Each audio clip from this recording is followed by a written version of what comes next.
So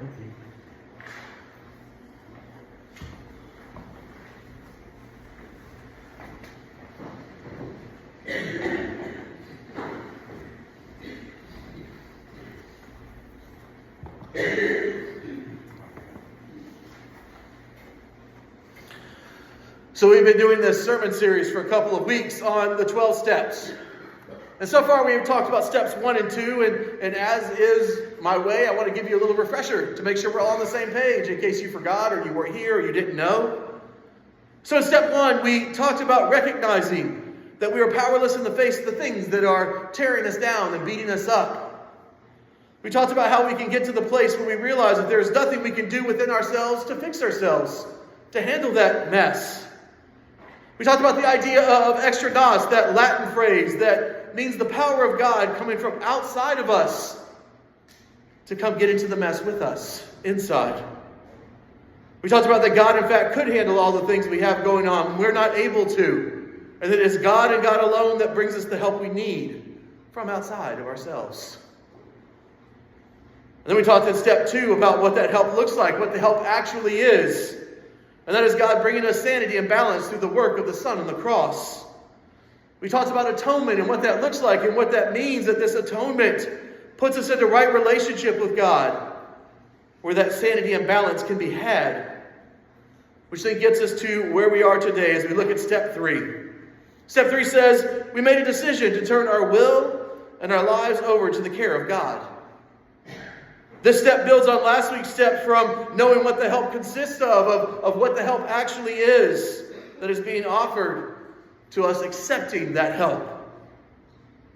A lot of times we know what we need to do, but we don't actually do, and that's this step, where we actually take the action, where we actually do the thing that we need to.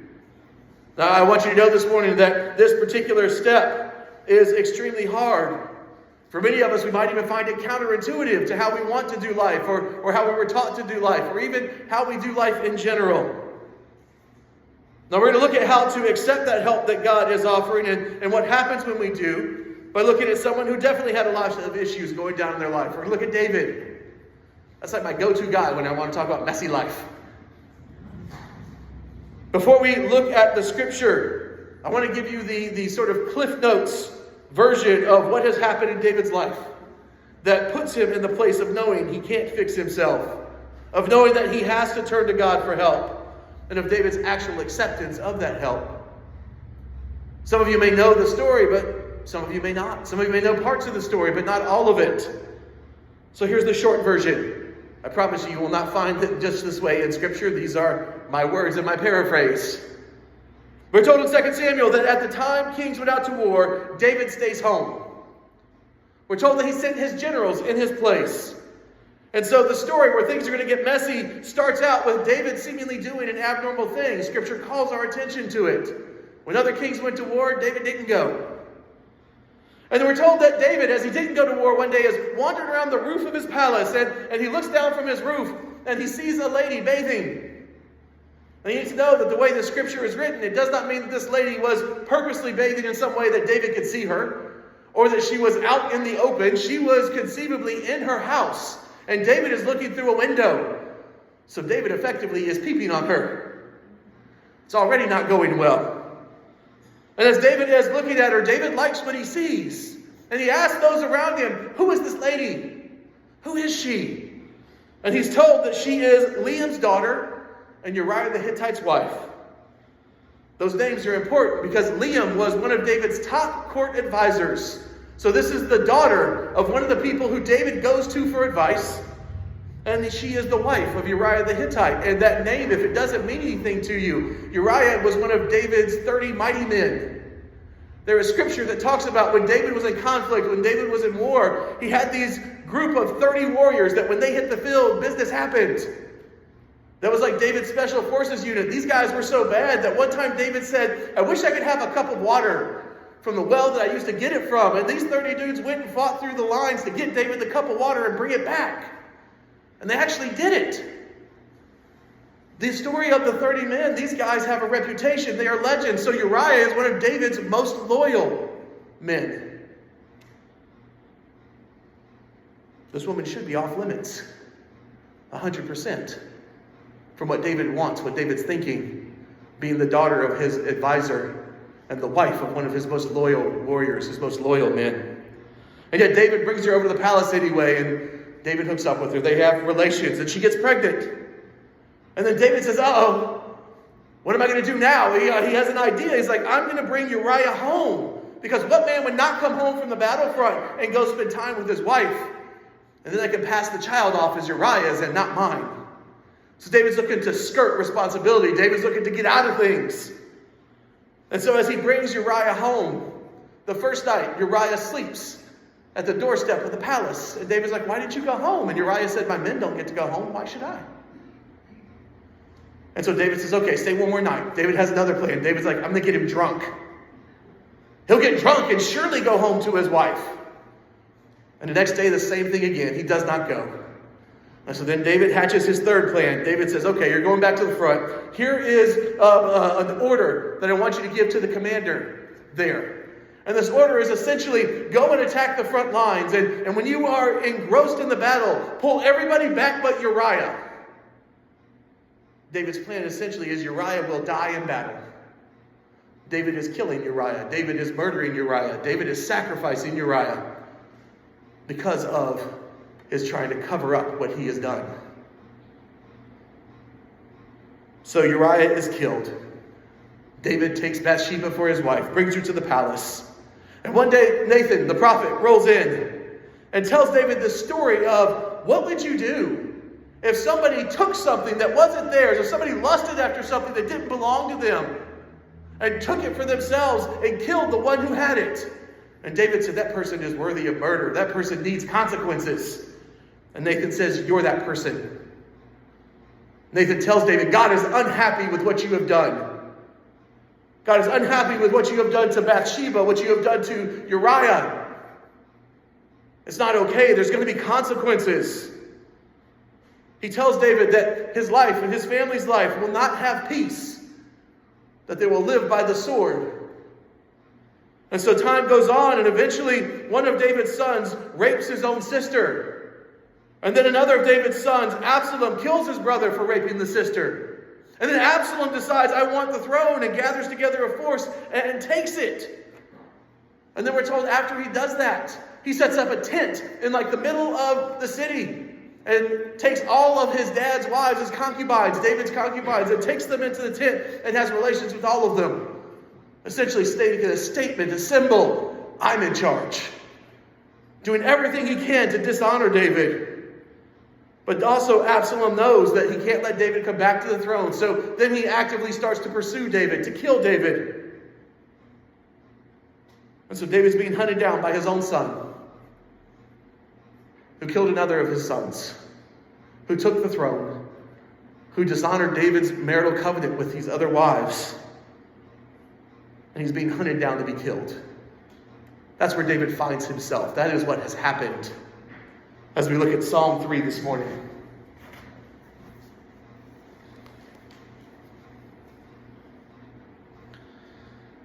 O Lord, how many of them are my foes? Many are rising against me. Many are saying to me, there is no help for you in God. But you, O Lord, are a shield around me, my glory and the one who lifts up my head. I cry aloud to the Lord, and he answers me from his holy hill. I lie down and sleep. I wake again, for the Lord sustains me. I am not afraid of tens of thousands of people who have set themselves against me. Rise up, O Lord. Deliver me, O Lord. For you strike all of my enemies on the cheek. You break the teeth of the wicked. Deliverance belongs to the Lord. May your blessing be on your people. So the first two verses of this psalm, and we have talked about this psalm before, but it is a good psalm to look at for this step. The first two verses are David knowing he is in bad shape. David knows things are rough. David knows that he has put himself there. David knows that he has no hope of being able to save himself, of being able to handle this predicament himself. I mean, honestly, in this story, every time David tries to handle it himself, he makes it worse. He does it worse. So David, at these first two verses, knows that he cannot fix any of the things that are going wrong in his life. Knows that there is no action that he can take to make it right. I don't know when you read Scripture if you ever try and put yourself in the place of the people who are saying or writing it. It's okay to do that. Have you ever read this psalm and tried to imagine the anxiety David feels? The pressure that David feels, the depression, the hopelessness that David has going on. Imagine the self-recrimination and the guilt. David knows why these things are happening. It is not a moment of, why is this happening to me? Nathan already told him why it's happening. He knows that this is because of what he has done and his actions. Have you ever sat with David in these first 2 verses and felt those feelings with him? Have you ever read these 2 verses and said, I felt those same things? That same hopelessness, that same guilt, that same recrimination. That I'm in bad shape and I can't fix it.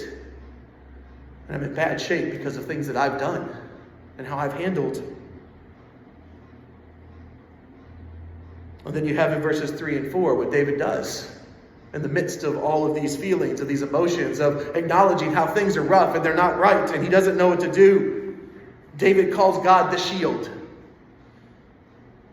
This is where David shows he knows where to go for help, and David accepts the help, and David also shows us the way to do it. Now, I have shared with you before that this particular verse of Scripture where David calls God the shield is important because shield was one of the names for the king of Israel. It was one of the titles, one of the accolades that the king had. The king was known as the shield of Israel. And so now it's these titles that David has, he uses for God. Essentially what you have is the shield with a little s has to humble themselves to the shield with the big S. Don't think that this is some small thing. I think sometimes when we read Scripture, especially a short psalm like this, we gloss through some of these things. Again, stop and sit with it. This is an act of extreme humility on the part of David, the man after God's own heart, the king of Israel, the shield of Israel. To say, I can't fix, I'm powerless, I need help. That's the lesson for us today. That's how we do this. That's how we step into this third place, this third step. That to be able to accept the help of God, to restore that sanity and balance to our lives, we have to have the same kind of extreme humility that David has here. If we're going to get healthy, if we're going to move away from a cycle of destructive choices and problems and issues that we find ourselves in, we're going to have to set aside our pride. We're going to have to set aside all that we think we are, all of our accolades, all of our achievements, all the things that we think make us mighty. We will have to admit do not and are not good enough to get us to where we need to be. We, like David, have to humble ourselves and cry out to the shield, save us, because we can't save ourselves. This is not an easy thing. I'm going to share with you as a pastor, and I'm only speaking for myself. I'm not speaking for any other pastors. It's hard for me to do this thing because I've been a pastor for 20 years. I've read the Bible X amount of times. I've taught tons of different studies. I've read all the big dogs, Bonhoeffer to Wesley. And I have all of these things. Calvin too, I don't want to leave him out. Rob was reminding me. Calvin's got some good stuff to say too. I don't want to leave anyone out, but I have done all these things, read all these things. I have taught to people, counseled people, been in tons of churches. I've taught classes for other pastors on how to do these things. And so I totally get this idea of extreme humility, that when things are wrong and things are messed up, I sometimes start looking at myself first. What can I do to fix it? Because I've got the answers. Because I've taught the answers. And I have to come to that moment of, I can't. I don't have it. Doesn't matter what I've read, what I've done, who I've taught, how I've counseled. None of that matters. I have to set all of that aside and say, God, I cannot. I need you to do. That's what's happening in this moment where David is talking to the shield. This is humility in a nutshell, in case you don't know what it is. The realization of our actual authority and power versus our perceived authority and power. When we get that epiphany of what it actually looks like versus what we thought it was, that's humility. And as this epiphany of David and this humility sets in, as David makes this step of calling out to the shield, of telling the shield, I need you, I can't do, there seems to be a shift. Not only in the psalm, but in David's mental state. Because in verse 5, David lies down and goes to sleep. That's one of the verses that's always, I spend time with this scripture. It's like, I don't get that. Remember, this is a guy whose son is actively pursuing him to kill him. This is a guy who has made one wrong decision after another, has brought nothing but chaos into his life and into the life of his family. This is a guy who 4 verses earlier is lamenting about all the foes rising up against him. And in the midst of all of that, what does David do? He takes a nap. Anybody ever had that response? Things are not good in life. I'm anxious, I'm worried, I'm going to go sleep. David does, though. And I think that David has that moment, is able to do that. Because right before that is where David cried out to God and said, God, this is yours. Right before that nap, David humbles himself and admits to God that he can't do these things. And when that happens, David begins to experience peace. David begins to experience sanity. David begins to experience balance. And David can rest, knowing that God will step in. Knowing that God will be the one who steps in, who has the answers, who can fix. And when you check out the rest of these verses in Psalm 3, we see David beginning to describe what it looks like when God handles things. What it looks like when God steps in. What it looks like when we say, God, I need you to do, I cannot do for myself, I'm going to get out of the way. And the whole rest of these verses is essentially David is at peace. David has comfort in knowing that God will handle. And as David describes through the rest of this psalm, I know it gets a little bit combat orientated, but what David is essentially saying is that God will have victory. God will win. And God won't just win and have victory, God will do it decisively, so there is no doubt that God has stepped in and been a part of what's going on. This is what we need to do. We need to humble ourselves and set all of our stuff aside and say, God, all that doesn't matter. I always think of, when I read this psalm, Paul. Who Paul was one time stepping into an argument where people are arguing about how great they are and how awesome they are.